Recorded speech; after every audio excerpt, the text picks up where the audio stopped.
Oke, baik. Minggu ini misalkan memberikan materi sisipan terkait dengan anti korupsi. Jadi akan diberikan judul topik kita hari ini adalah kamu bisa menghentikan korupsi di pendidikan anti korupsi. Dalam eh, materi anti korupsi, kita akan jelaskan tentang dengan teori perilaku korupsi. Nah, di sini ada 4 teori perilaku korupsi yang perlu kita tahu, yaitu ada opportunities, exposure, dan needs. Nah, ini apa sih maksudnya?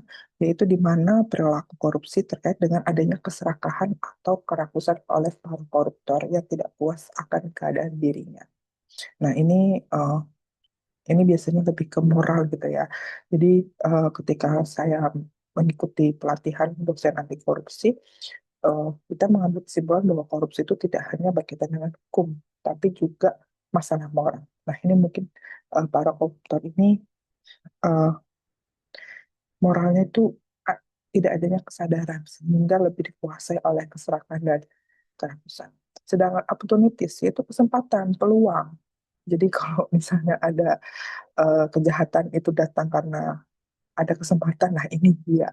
Karena ada kelonggaran, karena tidak adanya pengawasan, sehingga adanya opportunities dalam perilaku korupsi.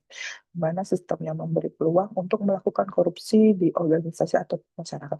Bahkan kita itu bisa mentolerir, misalnya, karena ini adalah budaya yang melekat, sehingga kita menganggap wajar. Jadi pelaku korupsi itu kita sepelekan gitu ya. Ah, udah nih udah biasa seperti ini kecurangan dan lain-lain, sehingga itu tidak menjadi masalah dalam tindakan korupsi. Padahal sebenarnya sistem itu sendiri yang membuat peluang untuk melakukan korupsi gitu ya. Yang tadinya tidak ada niat untuk korupsi, akhirnya melakukan korupsi karena terbukanya peluang untuk melakukannya. Nah, yang ketiga, perilaku korupsi yaitu adalah hukuman yang dijatuhkan kepada para pelaku korupsi yang tidak memberikan efek jera.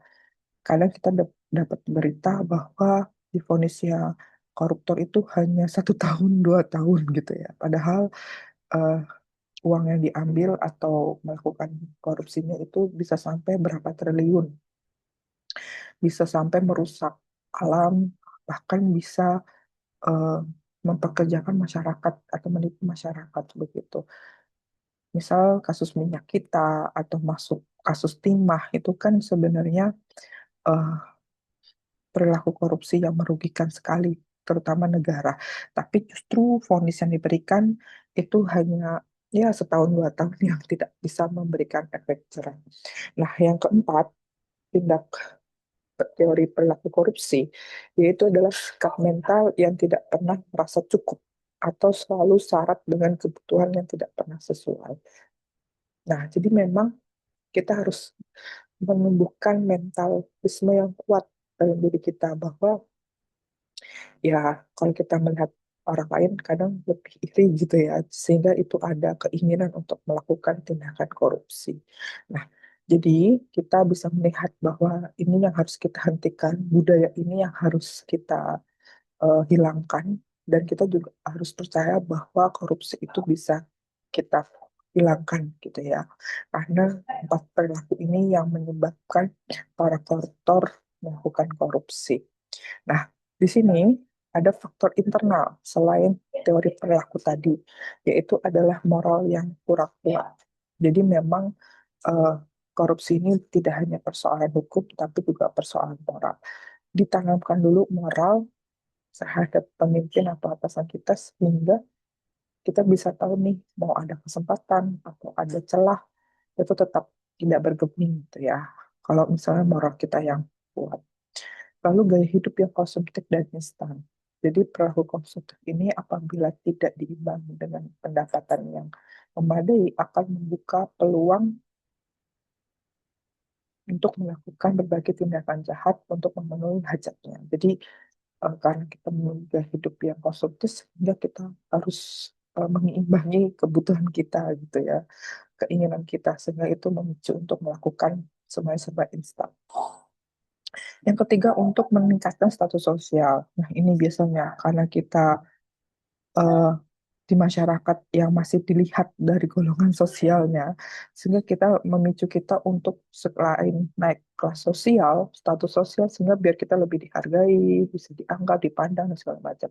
Padahal sebenarnya eh, kita tidak perlu pengakuan dari luar, tapi kita perlu pengakuan dari dalam diri kita, gitu ya, apalagi orang terdekat kita, gitu ya. Jadi korupsi ini bisa meninggalkan sifat baik seseorang untuk menjadi ingin berkelas gitu.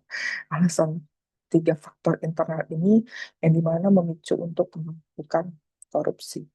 Nah, selain faktor internal tadi, ini juga ada faktor eksternal, yaitu di mana sikap masyarakat atau masyarakat itu tidak menyadari bahwa dia itu menjadi korban utama korupsi.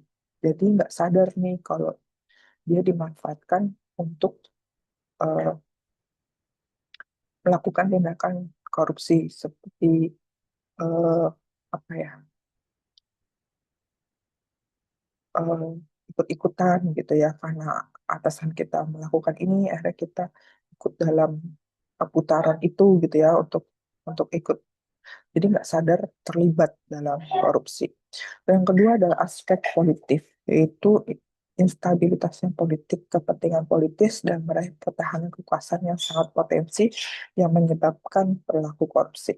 Dan yang ketiga yaitu adalah aspek ekonomi, di mana pendapatan tidak mencukupi kebutuhan, sehingga situasi terdesak dalam hal ekonomi yang membuka ruang bagi seorang untuk mengambil jalan pintas, di antaranya dengan melakukan korupsi. Misalnya, anak ingin ini, istri ingin ini, gitu ya, sehingga bapaknya itu melakukan tindakan korupsi karena didesak oleh kebutuhan ekonomi keluarga. Lalu yang keempat adalah aspek organisasi. Jadi kurang adanya sikap keteladanan si pemimpin gitu ya. Jadi kita menganggap ini adalah budaya yang biasa di lingkungan kantor. Contoh sederhana nih, misal kita mengambil kertas gitu ya. Karena kita lihat teman-teman kita juga ambil kertas di kantor tanpa izin, tanpa untuk keperluan kantor, untuk keperluan pribadi, mungkin di rumah bikin percetakan atau apa gitu ya.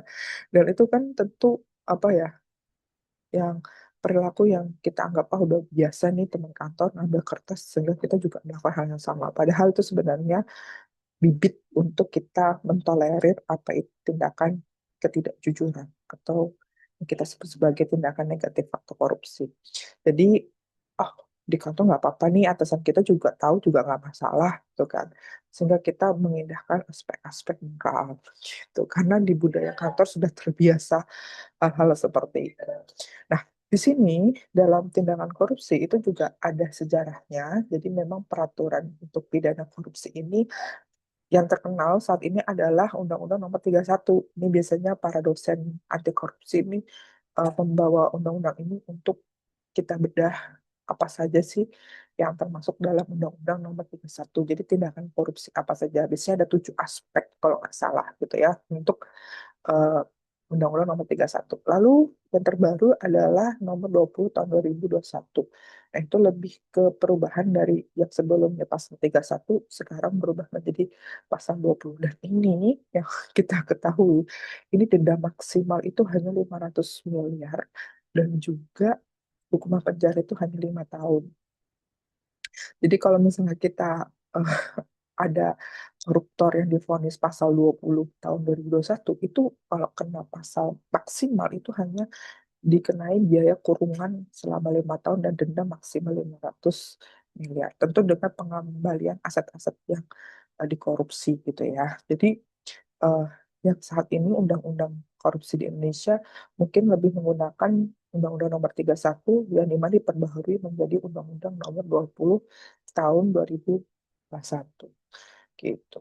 Nah, ini tiga bentuk kejahatan korupsi yang sesuai dengan undang-undang tadi. Ternyata di sini juga ada dijelaskan gitu ya. Yang salah satunya adalah suap. Nah, ini yang menarik dengan suap. Yang Miss tahu bahwa suap ini tidak hanya pelaku yang dikenai hukuman, tapi yang menerima suap itu juga dikenai hukuman gitu. Jadi menariknya suap ini kita nggak tahu apa-apa, karena dibelikan hadiah seperti mungkin hadiah yang sederhana gitu ya, amplop, tapi isinya 2 M. Itu kan gak wajar. Jadi itu bisa dianggap kita menerima suap gitu ya. Dan itu walaupun kita menerima itu tetap dianggap kita terlibat dan menjadi korban. Dan tentu dijatuhkan hukuman gitu. Jadi hati-hati ya kalau misalnya nanti ada yang 2045 jadi pejabat, kita menerima amplop yang tidak wajar. Nah, itu kalau misalnya pelaku ditangkap, kita yang menerima suap pun ikut dalam eh, perilaku korupsi gitu. Dan ini kalian bisa pelajari dari ketujuh hal ini. Nah, lalu di sini ada unsur-unsur dalam korupsi. Yang pertama itu adanya pelaku atau penanggung jawab keuangan. Lalu yang kedua adanya pengurangan kekayaan negara. Lalu yang ketiga terdapat kerugian yang jumlahnya tidak pasti. Lalu adanya perbuatan melawan hukum, baik sengaja maupun kelalaian gitu ya. Dan yang kelima adalah hubungan antara tindakan dan hukum dengan kerugian yang terjadi. Dan keenam adalah kesengajaan dalam berbuat. Gitu. Nah, ini terdapat bahwa unsur-unsur dalam korupsi. Nah, dalam indeks persepsi korupsi ini miris banget ya, ranking kita selalu naik gitu ya. Oh, kita menjadi negara terkorup. Nah, beda dengan Denmark yang menjadi negara yang anti korupsi nomor 1 di dunia. Terus sedangkan Indonesia itu masih jauh, bahkan masih 10 terbawah untuk yang anti korupsi. Kita masuk dalam negara yang memiliki perilaku korupsi terbanyak di setiap negara. Dan tentu ini upaya kita dalam pencegahan, di mana memang pencegahan dalam pendidikan anti korupsi berharap bahwa kita bisa menanamkan moral, tidak hanya memperkenalkan hukum yang berlaku di Indonesia, tapi kita lebih menanamkan moral untuk menghentikan tindakan korupsi atau perilaku korupsi. Begitu. Karena memang dampak dari korupsi ini bisa bisa luar biasa gitu ya, atau bisa menjadi kejahatan luar biasa. Mungkin bisa menyebabkan kerugian keuangan, bisa juga hilangnya dana publik, bisa penurunan kepercayaan terhadap investor. Jadi negara itu kayak berdampak penuh terkait dengan tindakan-tindakan para pejabat yang koruptor gitu. Dan tentu kita sebagai masyarakat kan terasa banget ya, yang harusnya kita mendapatkan full tapi setengah yang di korupsi ya. Jadi tentu ini akan sangat berdampak ke lingkungan keluarga kita. Nah, dari situ kita bisa lihat gitu ya, kita bisa mulai menanamkan diri kita di lingkungan keluarga kita. Dan tentu kita sebagai masyarakat juga harus memiliki sikap tegas terkait dengan pencegahan korupsi. Yaitu itu tadi ya, kalau misalnya ada dana yang tidak wajar, atau mungkin kita gitu ya, karena kita itu pengusaha ingin proyek kita lolos, kita melakukan hal-hal yang negatif atau melakukan penyuapan dan lain-lain. Itu kan pasti eh, apa ya, menjadi eh, usaha kita untuk mempertahankan. Jadi kita yang harusnya mencegah, tapi kita justru jadi pelaku gitu. Nah itu kan sangat disayangkan gitu ya. Padahal kita kan mau berbisnis ya, tapi kan bisa berbisnis dengan eh, sewajarnya aja gitu ya. Kalaupun ini sudah menurut terjerumus ikut-ikutan, nanti kalau misalnya ter- terkena tindak pidana, bagaimana? Itu kan eh, jadi tidak ada batasan. Ya udahlah mis kita korupsi, ya tidak seperti itu. Kalau kita mentolerir, ya pasti nanti akan menghilangnya integritas kita sebagai individu dan juga hilangnya integritas moral kita gitu ya di mata asing atau di mata orang lain. Dan itu tentu tidak bisa apa ya, memberikan kepercayaan. Dan akhirnya Indonesia tidak bisa lepas dari kegiatan perilaku korupsi. Nah, di sini juga sudah banyak upaya-upaya yang dilakukan oleh KPK. Dan sekali lagi, kita tidak bisa hanya mengandalkan KPK untuk melakukan tindakan korupsi. Kita pun sebagai masyarakat bisa melakukan pencegahan gitu. Jadi ya dengan monitoring, misalnya kita bisa lihat apa tindakan-tindakan di sekeliling kita atau lingkungan, atau kita ikut dalam gerakan anti korupsi, atau mungkin kita memiliki peran dalam pendidikan atau peran serta dalam masyarakat. Dan kalau misalnya paling males gitu ya, maksudnya kalau apa sih Miss yang paling bisa kita lakukan sebenarnya? Yang menurut saya apa ya, berani, peduli dan hebat gitu. Maksudnya sederhana aja gitu. Kita menanamkan nilai ke diri kita aja gitu. Kalaupun kita tidak bisa melaporkan atasan atau lingkungan kita jelek atau buruk gitu ya, atau kotor, banyak tikus, setidaknya kita itu harus bersih dari hal-hal itu. Dengan apa? Ya kita bekerja dengan jujur, kita peduli, kita mandiri, tidak tidak menyogok sana sini, disiplin, disiplin itu percaya bahwa kerja keras itu pasti ada hasil, bertanggung jawab akan amanah yang diberikan, tidak menerima suap, tidak memberi suap, lalu kerja keras, lalu sederhana, nggak usah. Oke, hidup yang konsumtif, adil gitu ya, kita tidak memilih gitu ya, tidak pandang bulu gitu ya. Dan yang ketiga adalah, yang terakhir adalah berani. Kita berani menolak, berani bertindak untuk tidak melakukan tindakan korupsi. Nah, jadi Is berharap di materi kita hari ini Is bisa memberikan sedikit penjelasan terkait dengan pendidikan anti korupsi, di mana kita bisa eh, berkomitmen untuk pencegahan gitu ya. Jadi kita ikut dalam memberantas korupsi di Indonesia. Dan untuk diskusinya kita akan lanjutkan ya di eh, penugasan dan juga diskusi di pertemuan sesi 12 ini.